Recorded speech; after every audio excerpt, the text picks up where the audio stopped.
voici un laser, le laser Batex. Donc laser rotatif, multifonction, qui permet de faire à la fois du travail à l'horizontale, du plan, également du vertical, des pentes à inclinaison manuelle, également du scan, et également aussi de l'équerrage.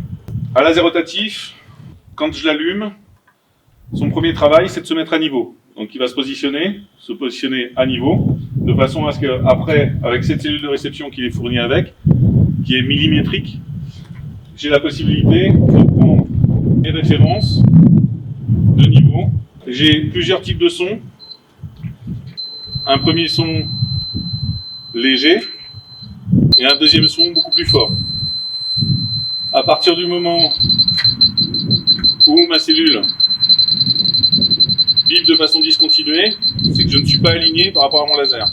À partir du moment où j'ai un vibre continu, c'est que je suis aligné par rapport au faisceau de mon laser.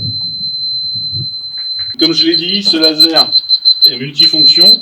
Il est doté d'une télécommande, d'une cellule de réception millimétrique. C'est un kit qui est proposé avec un trépied à colonne d'une mire de 5 mètres. Trépied à colonne qui monte à 1,94 m avec une colonne qui est graduée elle également. Sur la télécommande, on retrouve exactement l'ensemble des boutons qui sont situés sur le laser.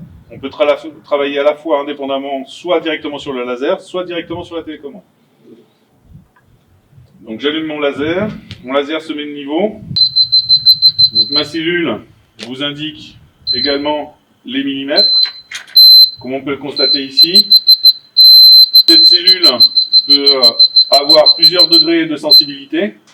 Soit on travaille sur une précision d'1 millimètre, 2 millimètres, ou 3 millimètres, ou 5 millimètres. Ça veut dire que la cellule prend une tolérance plus grande à chaque fois pour indiquer qu'elle est juste au niveau du plan du laser. Ensuite, le laser en lui-même.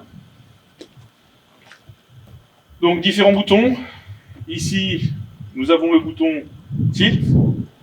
Ça, c'est ce qui permet au laser, à partir du moment où il est de niveau, si on veut être sûr si le laser est touché, pendant qu'on est en train de travailler, et qu'on veut être sûr que le laser ne continue pas à tourner, on appuie sur ce bouton-là, et à partir du moment où je déplace mon laser s'arrête, mais ne redémarrera pas. C'est la formule tilt. Quand j'éteins, le laser, je le redémarre, et il reprend sa fonction, il se remet de niveau. Donc ça, c'est le premier bouton. La rotation du laser, on a la possibilité de ralentir avec ce bouton la vitesse de rotation du laser. Donc qui permet au laser de démarrer doucement et d'aller un petit peu plus vite. Ça permet d'avoir un aperçu progressif de la rotation du laser. Pour que la cellule de réception réceptionne le faisceau, il faut que le laser soit au maximum de sa rotation. C'est-à-dire comme ça. Ensuite, nous avons ici un bouton scan. Pour pouvoir utiliser ce scan c'est quoi? Ça permet de faire un trait permanent. Donc ce trait, je vais appuyer sur ce bouton pour permettre de mettre le laser en mode manuel. Et ensuite, je vais utiliser le mode scan de ce laser. Donc là, pour l'instant, on ne le voit pas puisqu'on est à l'extérieur. Je vais déplacer à l'aide de ma télécommande ou à l'aide de ces flèches le faisceau de façon à ce qu'on puisse avoir un faisceau sur ce mur. Vous voyez ici. D'accord? Ce faisceau, c'est le trait du laser qui a été bloqué et qui permet de faire un traçage en direct. On peut, en appuyant sur ce fameux bouton ici, élargir le trait. Plus on élargit le trait, moins il est visible, notamment en extérieur. Là, par exemple, on ne le voit plus. À partir du moment où on revient sur sa base, on retrouve le trait sur cette partie-là. D'accord. Donc ce trait, j'ai possibilité de le déplacer également. Je peux le déplacer de gauche à droite. Donc là, je vais utiliser la télécommande avec ces boutons-là. Boutons de rotation qui sont ici. Donc je déplace de gauche à droite.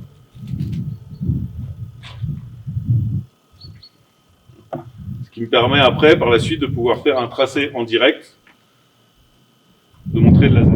Je rappuie sur la rotation et le laser repart. Donc nous avons expliqué le tilt, le système de scan. Petite précision, ce laser travaille à la fois à l'horizontale et au vertical. Je reviendrai sur le vertical tout à l'heure. Ce que je viens de montrer en scan fonctionne à l'horizontale comme on l'a vu, mais également à la verticale si nécessaire. Donc on a vu cette fonction rotation, ce bouton-là, et le déplacement du faisceau de gauche à droite. Ici, nous avons un bouton de mode manuel. Il s'agit d'un petit niveau à bulle. Comme on l'a expliqué, ce laser, c'est un laser qui au départ, son travail premier, c'est de se mettre de niveau. Pour pouvoir manipuler le laser et utiliser les différentes fonctions à la fois des pentes et autres, on est obligé de supprimer cette fonction de laser plan. Donc on va appuyer sur ce bouton, ce qui permet de mettre le laser en mode manuel.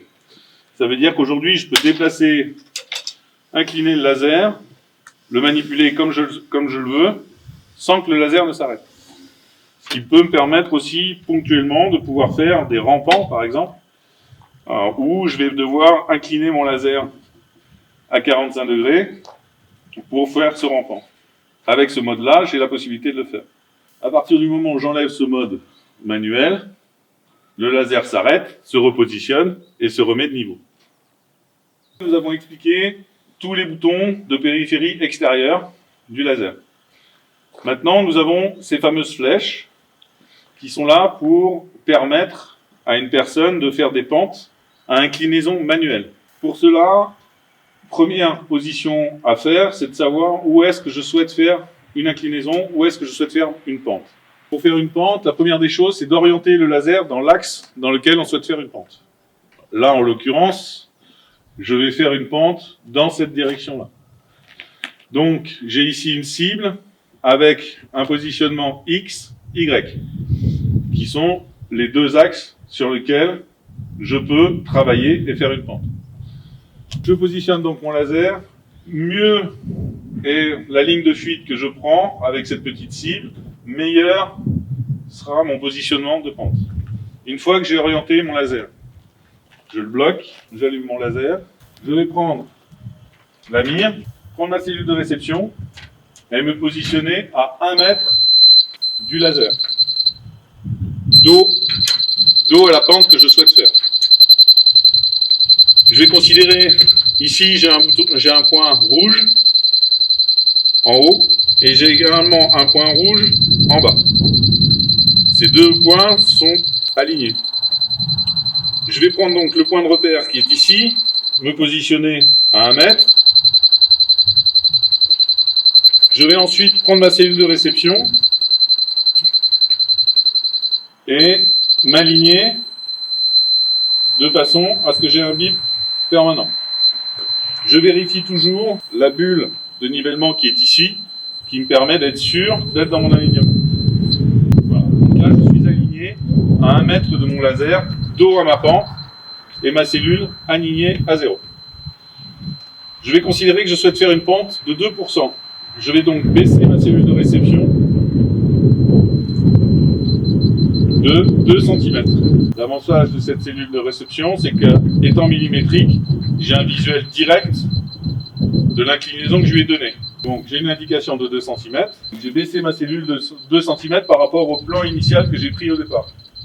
Maintenant, je vais donc appuyer sur ce bouton, puisque je vais actionner la tête de mon laser et ramener la tête de ce laser sur ma cellule de réception. Je vais pour cela utiliser les flèches X qui sont dans l'axe. Comme on peut le constater, vous avez X ici, Y ici. C'est la même chose sur le laser ainsi que sur la télécommande. Vous avez X ici, Y ici, qui sont dans l'axe des indications du laser. Donc là, on se rend compte qu'on est décalé.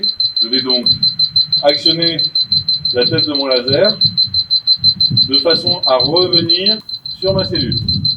Donc là, j'ai un bip permanent maintenant, comme tout à l'heure, à part que la tête de mon laser s'est inclinée et est revenue sur ma cellule.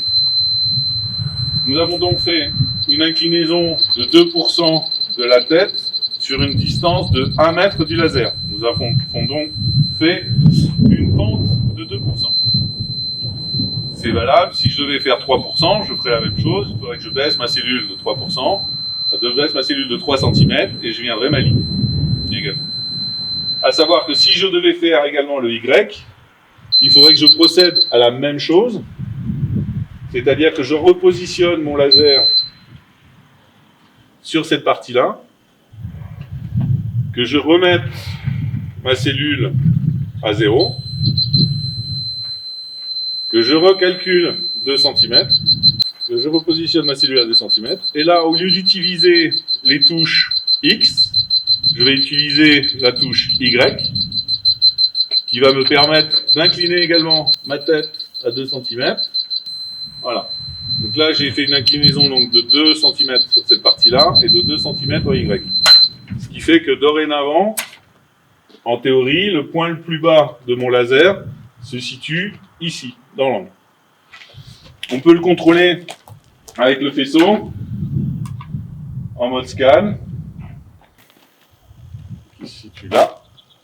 D'accord ?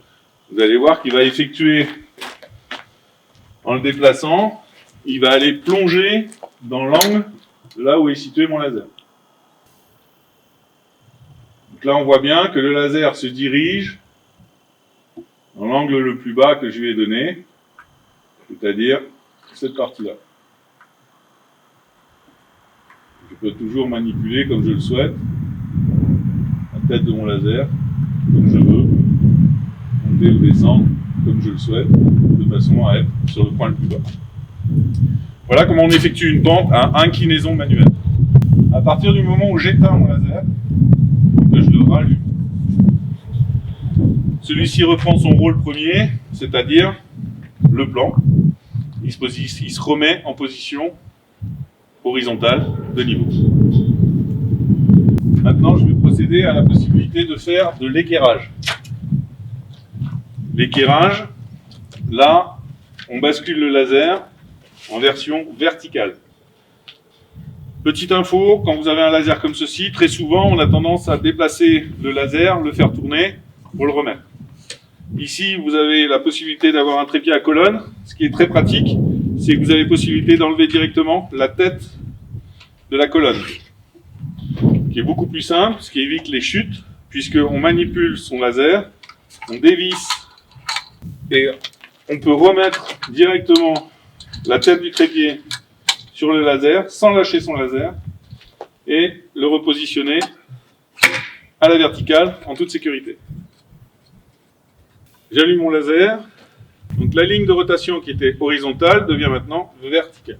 Et donc ma cellule de réception, je n'utilise plus comme ceci, mais je vais l'utiliser comme ceci, qui va me permettre de travailler de gauche à droite pour effectuer un alignement.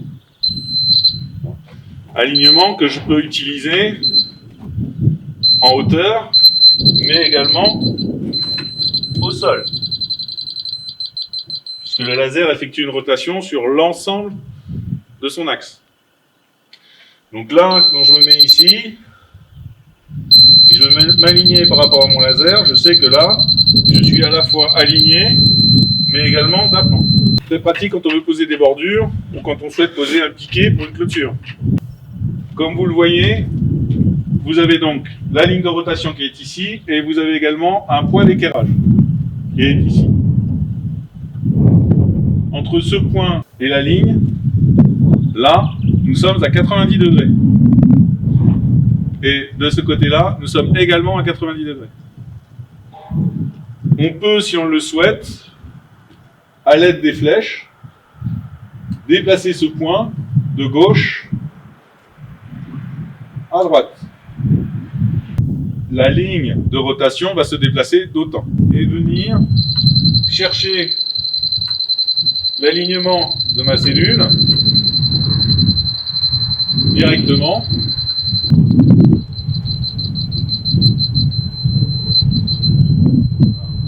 donc là je me suis aligné par rapport à ma cellule, ce qui me permet de connaître l'équerrage exact entre ma cellule de réception et mon laser.